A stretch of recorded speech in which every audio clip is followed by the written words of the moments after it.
नमस्कार। सबसे बड़ा चुनाव देख रहे हैं आप, आपके साथ मैं हूं खुशबू पांडे। प्रधानमंत्री नरेंद्र मोदी ने आजमगढ़ में विशाल जनसभा को संबोधित किया है। इस दौरान उन्होंने कहा है कि विपक्ष पर जमकर निशाना साधा है और विपक्ष पर तुष्टीकरण की गंभीर राजनीति करने का आरोप लगाया है। पीएम मोदी ने कहा है कि पिछड़े दलितों और आदिवासियों का आरक्षण छीनकर उसे अपने वोट बैंक का इस्तेमाल करता रहा है विपक्ष। इसका ये परिचय है। दुनिया देख रही है कि जनता जनार्दन का आशीर्वाद भारतीय जनता पार्टी, एनडीए, हमारे सभी साथियों पर है। और जहां भी जाते हैं एक ही स्वर सुनाई देता है, एक ही नारा गूंज रहा है, एक ही संकल्प चारों तरफ लेकर के लोग चल रहे हैं और वो है फिर एक बार, फिर एक बार, फिर एक बार। भाई और बहनों, आखिर दुनिया को ये विश्वास कैसे है? ये रातों रात तो नहीं हुआ है। दुनिया ये जन समर्थन देख रही है।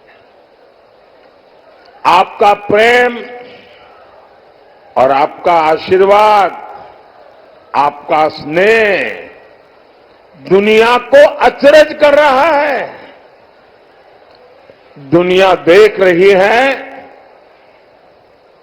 कि भारत के लोगों को मोदी की गारंटी पर कितना भरोसा है। बहनों और भाइयों, ये हम सबका सौभाग्य है, भारतवासियों का सौभाग्य है कि आज दुनिया का सबसे लोकप्रिय राजनेता, जिनके मन में गरीबों के प्रति, नौजवानों के प्रति, अन्नदाता किसानों के प्रति, अपने परंपरागत हस्तशिल्पी और कारीगरों के प्रति, जिनके मन में महिलाओं के उत्थान के प्रति एक पीड़ा है, एक संवेदना है, और जिन्होंने अपना पूरा जीवन मां भारती के चरणों में समर्पित करते हुए उनकी खुशहाली और उनके उत्थान के लिए समर्पित किया है, ऐसे प्रधानमंत्री मोदी जी का आगमन आज आजमगढ़ की धरती पर हुआ है। बहनों और भाइयों, आज से 10 वर्ष पहले का भारत पहचान के संकट से और विश्वास के संकट से जूझ रहा था। सुरक्षा का एक खतरा हर एक व्यक्ति के ऊपर मंडरा रहा था। विकास कार्य कांग्रेस नेतृत्व सरकार के भ्रष्टाचार की भेंट चढ़ चुकी थी और गरीब कल्याण के नाम पर गरीब भूख से मरता था, किसान आत्महत्या करता था, बेटी और व्यापारी सुरक्षित नहीं थी। और आजमगढ़ का तो कहना ही क्या है। कहीं भी देश और दुनिया में आतंकी घटना घटित होती थी, उसके तार इस आजमगढ़ जनपद से जुड़ करके पूरे आजमगढ़ को बदनाम कराया जाता था। बहनों भाइयों, पिछले 10 वर्ष में आपने बदलते हुए भारत को देखा है। एक नया भारत का दर्शन कर रहे हैं। दुनिया के अंदर सम्मान बढ़ा है, सुरक्षा सीमाएं सुरक्षित हुई हैं, आतंकवाद और नक्सलवाद पर प्रभावी अंकुश लगा है। और यही नहीं, अब आजमगढ़ में आदरणीय प्रधानमंत्री जी ने महाराज सुहेलदेव के नाम पर एक विश्वविद्यालय दे दिया है। आजमगढ़ को पूर्वांचल एक्सप्रेसवे दे दिया है। और अभी 2 महीने पहले ही प्रधानमंत्री जी आजमगढ़ आए थे। आजमगढ़ वासियों को एयरपोर्ट की सौगात भी दे गए हैं। तो सीधे आपको ले चलेंगे फतेहपुर, जहां पर उत्तर प्रदेश के मुखिया योगी आदित्यनाथ संबोधित कर रहे हैं। के खिलाफ आंदोलन पुख्ता किया था और आज भ्रष्टाचार में लिप्त, देश के पहचान का संकट खड़ी करने वाली, भारत की सुरक्षा पे सेंध लगाने वाली, भारत के विकास को बाधित करने वाली, भारत के अन्नदाता किसानों को आत्महत्या करने के लिए मजबूर करने वाली, भारत के नौजवानों को प्लान करने के लिए मजबूर करने वाली कांग्रेस को अपने गले का हार बना करके आप उसके पाप में शामिल हो गए हैं। और यही कारण है, देखो संगति का असर तो पड़ता ही पड़ता है। कांग्रेस के भ्रष्टाचार में लिप्त हो गए तो स्वयं भी लिप्त होते होते जेल की शिक्षों के अंदर चले गए और जेल के साइड इफेक्ट को मुझ पे सौंपने का प्रयास, थोपने का प्रयास कर रहे हैं। मैं मुझ पे मत थोपिए, लेकिन एक बात मैं जरूर बोलता हूं कि दिल्ली की जनता बड़ी सुकून से थी, आप फिर बाहर आ गए हैं। आपकी खांसी से दिल्ली की जनता भी खांसते हुए दिखाई दे रही है, हाँफते हुए दिखाई दे रही है। बेटा, न बिजली न बीमा, हम किसानों को तो धोखा ही मिला वोट के बदले। और पापा आपको बिचौलिए। पर हमें तो मिला है मोदी, बस एक वोट दिया था। अपने हरियाणा में फसल का पैसा और किसान सम्मान निधि सीधा खाते में आ जाती है। सबसे ज्यादा फसलों पर MSP मिलती है। खाद बीज की कभी कमी नहीं होती। सिर्फ तारीफ ही नहीं, वोट भी दो बच्चों, तभी तो आएगी मोदी सरकार। कमल का बटन दबाएं, भाजपा को जिताएं।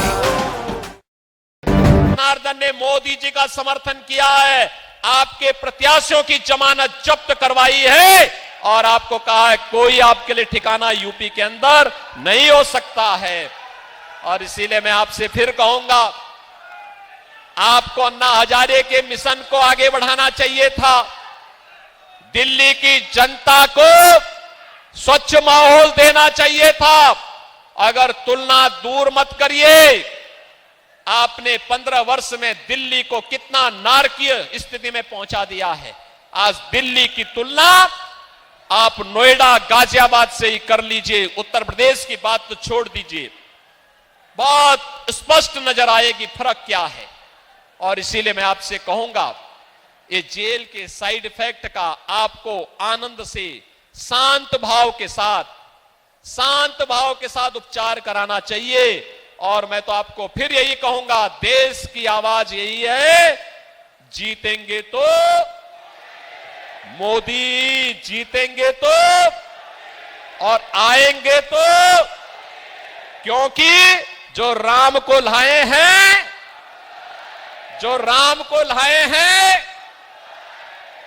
और फतेहपुर को तो कहना ही क्या है, राम की भक्ति ने ही यहां चुनाव लड़ रही है। साध्वी निरंजन ज्योति,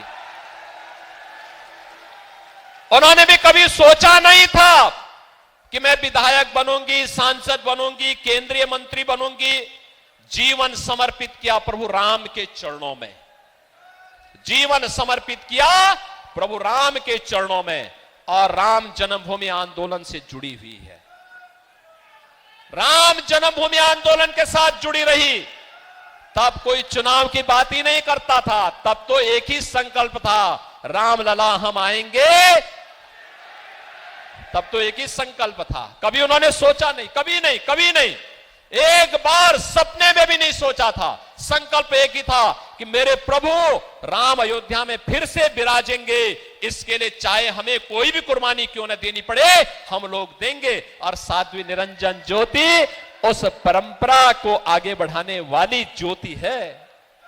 और इसलिए फतेहपुर वासियों, वे विकास के लिए भी कार्य करती है, सनातन हिंदू धर्म के लिए भी उनका पूरा जीवन समर्पित है। उसके इतर वो कुछ नहीं सोच सकती, उसके इतर उनका कुछ भी अन्य विकल्प, कोई दूसरा एजेंडा नहीं। इस सपा का जो एजेंडा है, कांग्रेस का जो एजेंडा है, आम आदमी पार्टी और आरजेडी का जो एजेंडा है, ये भाजपा का विधायक और सांसद नहीं अपनाता है। उनके लिए तो रामलला सब कुछ है, सनातन संस्कृति सब कुछ है, और भारत माता की सुरक्षा और भारत माता का सम्मान सब कुछ है। और ये जनता जनार्दन ही ईश्वर का रूप है। लोकतंत्र को बचाने के लिए इसकी सेवा ही अपने जीवन का उद्देश्य मानता है। और इसीलिए मैं आज आया हूं आपके पास, इसीलिए बहनों भाइयों मैं आपके पास आया हूं। इस भीषण गर्मी में इतनी भारी तादाद में आपने हमें आश्वस्त कर दिया है कि यहां से जीतेंगी तो साध्वी ज्योति निरंजन ज्योति जी ही जीतेंगी। जीतेंगी ना? जीतेंगी ना? लेकिन जीत सामान्य नहीं है। इस बार की जीत ऐतिहासिक होनी है। ऐतिहासिक। ऐतिहासिक कैसे? देखो, जब संकल्प की पूर्ति होती है तो उसका रिटर्न भी ऐतिहासिक होना चाहिए। अब ये चुनाव केवल निरंजन ज्योति और समाजवादी पार्टी की नहीं है, ये तो राम भक्त और रामद्रोही के बीच का चुनाव हो चुका है। जो भी राम भक्त है, वह भी इस बात को देखें कि आपका, आपके पूर्वजों का, आपकी पीढ़ियों का जो संकल्प है, और संकल्प इन सब ने पूरा किया है और मोदी जी के नेतृत्व में पूरा किया है। इसलिए संकल्प को भी दक्षिणा के रूप में इतने भारी बहुमत से विजयी बनाना है। केवल कमली कमल, कमली कमल, कमली कलम कमल दिखना चाहिए। और पूरा फतेहपुर लोकसभा सीट पर, पूरे उत्तर प्रदेश में हर ओर केवल भाजपा ही दिखनी चाहिए। और एक ही संकल्प, जो उत्तर दक्षिण पूरा पश्चिम पूरे देश में, मैं ये गाना पूरे देश के अंदर सुनता हूं। कहीं भी, जम्मू कश्मीर में, कन्याकुमारी में, पूर्वोत्तर में, तमिल, आपके त्रिपुरा से लेकर के असम के अंदर या उड़ीसा के अंदर हो या बंगाल के अंदर, या फिर मैं पश्चिम में जाता हूं, महाराष्ट्र के अंदर सुदूर समुद्र के कोने पे भी जाता हूं, यही सुनता हूं, जो राम को लाए हैं हम उनको लाएंगे। बुलेटिन में आगे बढ़ेंगे। अपने अस्तित्व की लड़ाई लड़ रही गौरैया प्रजाति की चिड़िया के संरक्षण के लिए हरियाली गुरु ने सराहनीय कदम आगे बढ़ाया है और इसके तहत तैयार करवाए गए डिजाइनर घर को लोगों में वितरित कर रहे हैं। हमारे संवाददाता SM आमिर की रिपोर्ट देखिए। प्रयागराज में जहां गर्मी का प्रकोप लगातार बढ़ रहा है और साथ ही गौरैया की प्रजाति विलुप्त होती जा रही है, अब उसको बचाने के लिए जहां इलाहाबाद विश्वविद्यालय के सेवानिवृत्त प्रोफेसर NB सिंह, जो कि हरियाली गुरु के नाम से भी जाने जाते हैं, क्योंकि वह लाखों पेड़ प्रयागराज में लगा चुके हैं और अब गौरैया को संरक्षण बचाने के लिए वो घोंसले बांट रहे हैं। हम उनसे बात करेंगे।